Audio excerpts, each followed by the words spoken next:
মা হওয়া কি মুখের কথা, মা হওয়া কি মুখের কথা,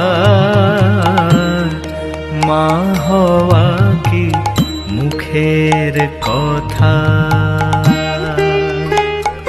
কেবল প্রসব করলে হয় না মাতা, কেবল প্রসব করলে হয় না মাতা।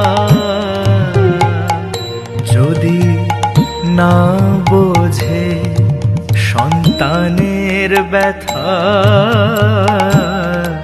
মা হওয়া কি মুখের কথা।